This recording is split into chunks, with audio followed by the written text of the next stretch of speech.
El mercantilismo y sus ideas principales.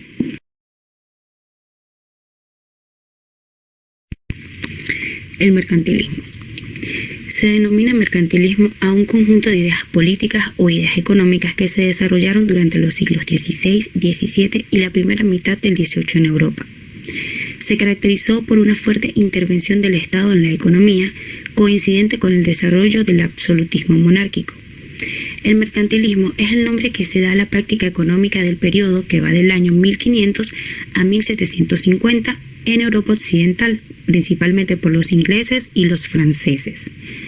El feudalismo, con sus feudos autosuficientes desde el punto de vista económico, social y político, se da ante el aumento de la actividad económica.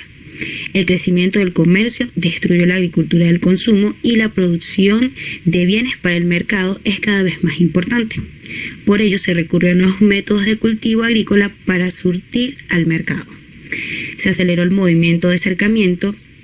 La tierra, el trabajo y el capital comenzaban a comprarse y venderse en los mercados. Y así nace el capitalismo comercial o mercantilismo. Se da paso al auge de las ciudades fuera del feudo y a la expansión del Estado-nación. Los descubrimientos marítimos produjeron una expansión enorme del comercio exterior.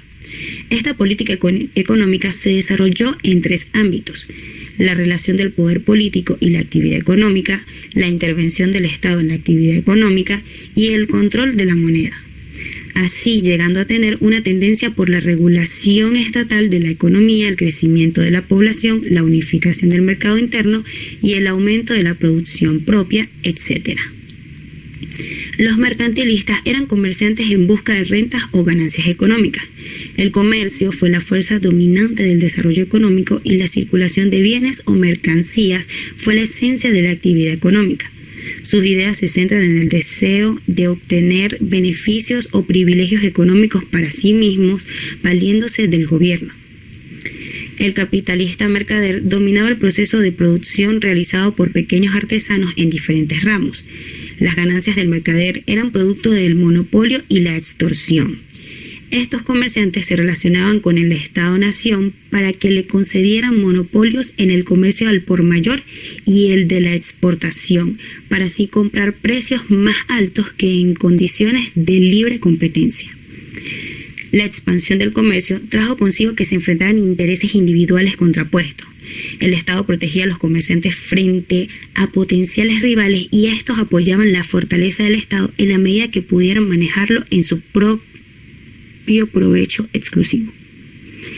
Se identificaba la ganancia de los comerciantes con el bien nacional, o sea, con el fortalecimiento del poderío del reino. Características del mercantilismo.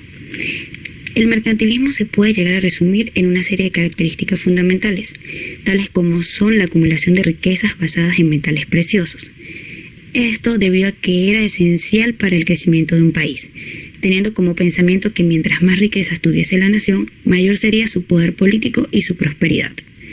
Dichas características también nos dicen cómo el Estado tiene por rol utilizar e imponer todos y cada uno de los mecanismos que sean necesarios para alcanzar el objetivo de acumular riquezas, teniendo en cuenta que su intervención debe tener una caracterización proteccionista, incentivando la producción interna y a su vez protegiendo a productores externos.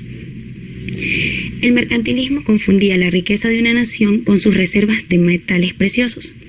Entre las funciones del gobierno estaba regular el comercio exterior para conseguir una balanza comercial favorable, fomentar la importación de materias primas baratas y la exportación de bienes manufacturados.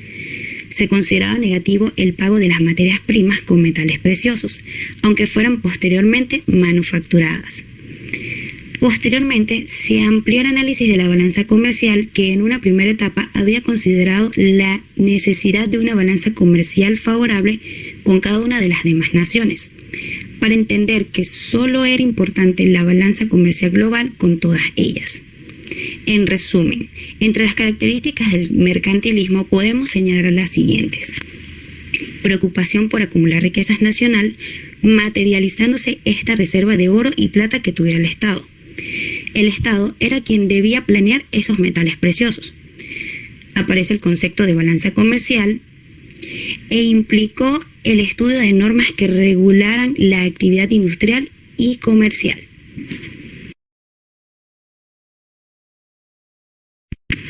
Las 9 reglas de von Hornig, de acuerdo con el profesor Gabriel Gutiérrez Pantoja, en su obra Historia del Pensamiento Económico. Un resumen conciso de los principales mercantilistas es el que expuso Philipp Wilhelm von Hornig, un abogado austríaco que publicó un manifiesto mercantilista de 9 puntos en 1684. La propuesta de von Hornig proclama los temas de la independencia y el tesoro para la eminencia nacional. Son 9 puntos para la consolidación de la economía nacional. Estos son: primero, que cada pulgada del suelo de un país se utilice para la agricultura, la minería o las manufacturas. 2. Que todas las materias primas que se encuentren en un país se utilicen en las manufacturas nacionales, porque los bienes acabados tienen un valor mayor que las materias primas. 3. Que se fomente una población grande y trabajadora. 4. Que se prohíban todas las exportaciones de oro y plata y que todo el dinero nacional se mantenga en circulación. 5. Que se obstaculicen tanto cuanto sea posible todas las importaciones de bienes extranjeros. 6. Que donde sean indispensables determinadas importaciones deban obtenerse de primera mano, a cambio de otros bienes nacionales y no de oro y plata. 7. Que a la medida que sea posible las importaciones se limiten a las materias primas que puedan acabarse en el país. 8. Que se busquen constantemente las oportunidades para vender el excedente de manufacturas de un país a los extranjeros, en la medida necesaria a cambio de oro y plata.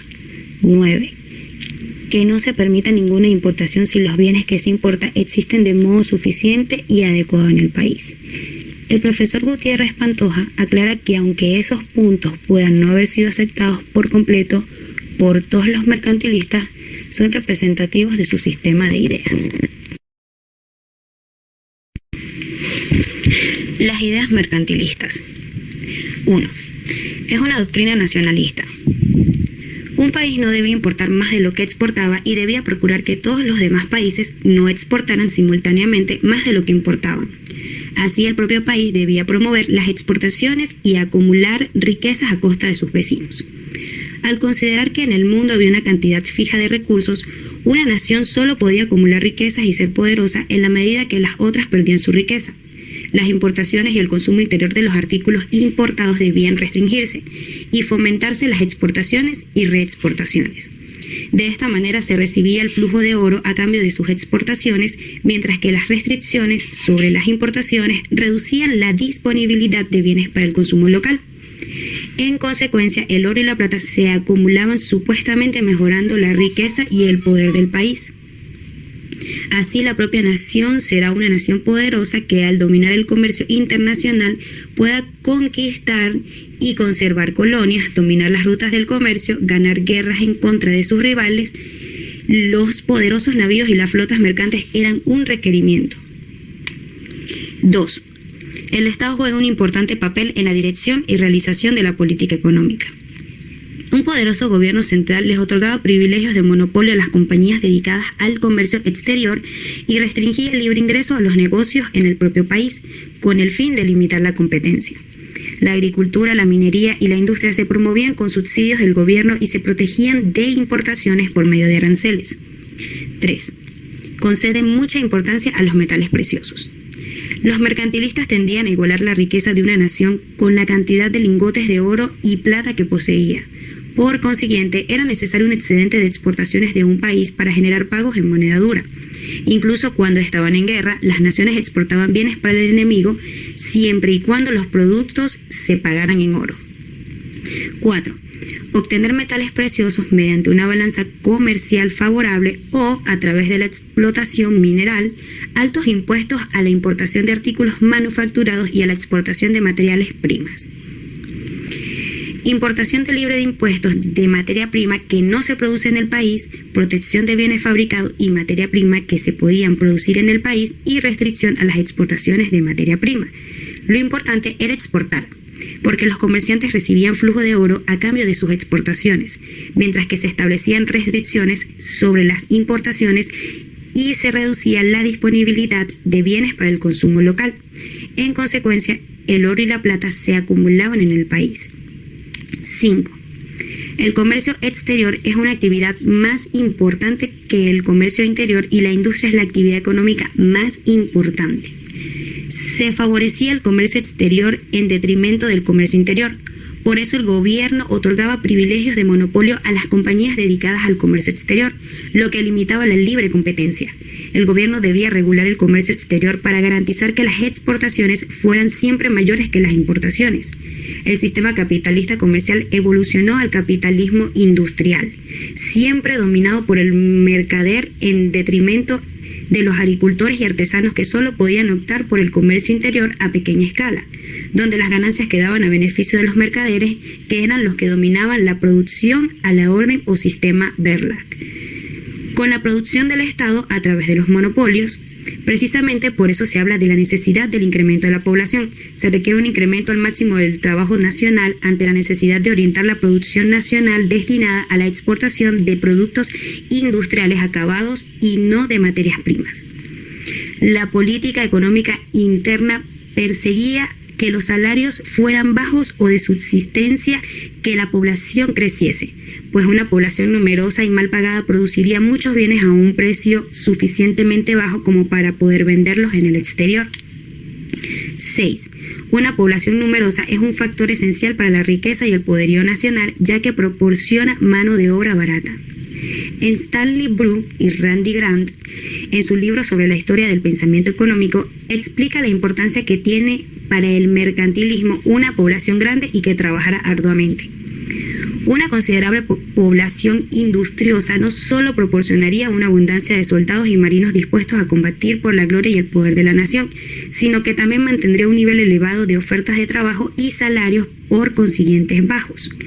La ventaja, esos salarios bajos, 1, permitirían bajar los precios de las exportaciones e incrementar el flujo de entrada del oro, y 2, reducirían la ociosidad y promoverían una mayor participación en la fuerza laboral. En esa época, la ociosidad y la mendicidad entre personas fuertes y sanas era atacada en forma despiadada y el hurto se castigaba con severidad. Se fomentaban las largas jornadas laborales, el trabajo de los niños en los campos y talleres.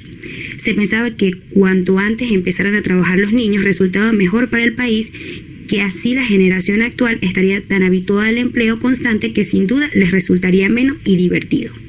7.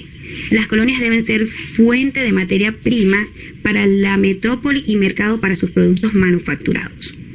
Los comerciantes capitalistas favorecían la colonización y querían mantener a las colonias eternamente dependientes de la madre patria y subordinadas a ella.